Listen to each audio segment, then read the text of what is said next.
Barangay Hinebra trade Stephen Holt para kay Mikey Williams mga bro, at Brownlee pinakamaliit sa lahat ng import. So isang classic na Commissioner's Cup nga ang ating mapapanood next conference mga bro, dahil sa daming matatangkad na import. Kaya panigurado maraming team na ang makakasabay sa SMB dahil may pangtapat na sila kay Junmar Fajardo.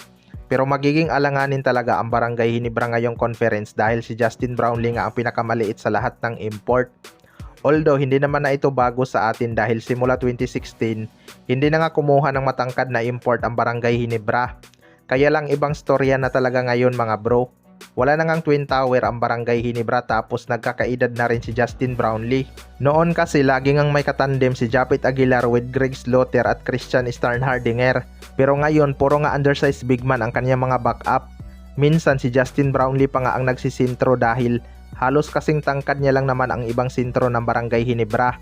Kaya kung wala silang big man na makukuha, i-expect na natin na marami tayong makikitang small ball sa Barangay Hinebra. Kapag nandyan kasi si Justin Brownlee, si RJ Abarrientos nga ang kapalitan ni Japit Aguilar. Pero dahil nandyan naman na si Norbert Torres, baka may mabago na sa rotation ni Coach Tim Cone. Kaya lang asahan pa rin natin na madalas silang mag small ball dahil undersized din naman si Norbert Torres sa 5. Sa kabilang banda naman mga bro, Barangay Hinebra trade Stephen Holt para kay Mikey Williams. Nalalapit na nga ang posibleng comeback ni Mikey Williams sa Converge mga bro.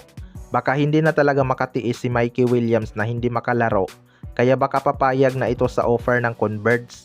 Kahit hindi ganun kalaki sa kanyang hinihingi ang kanyang kontrata, mabuti na rin yan kaysa wala siyang sinasahod, 'di ba? Hindi na rin pabata si Mikey Williams mga bro, kaya kailangan niya na din talagang tanggapin kung hanggang saan lang ang kayang ibigay ng Converge. Tataasa naman siguro yan kung maganda ang kanyang maipapakitang performance. Pero ayon nga sa source mga bro, sign and trade daw sa Barangay Hinebra ang gusto ni Mikey Williams. Para sa akin mga bro, pabor talaga sa Barangay Hinebra kapag kinuha nila si Mikey Williams kapalit ni Stephen Holt. May dipinsa din naman tong si Mikey Williams at mala-import din ang laruan. Ito nga ang madalas nagpapahirap sa Barangay Hinebra noon kapag kalaban nila ang TNT tropang 5G. Mahirap kasing pigilan ang shooting nitong si Mikey Williams kapag uminit beyond the arc mga bro. Si Stephen Holt naman hindi na nga ganun ka-impressive ang kanyang performance sa Barangay Hinebra dahil hindi nga siya ang first option sa kanilang opensa, kaya bumaba na din ang kanyang kumpiyansa. Below 50% nga ang binaba ng kanyang performance sa Barangay Hinebra kumpara noong nasa Tira Perma G pa siya. Kaya abangan na lang natin kung magkatotoo ba ang rumors na yan.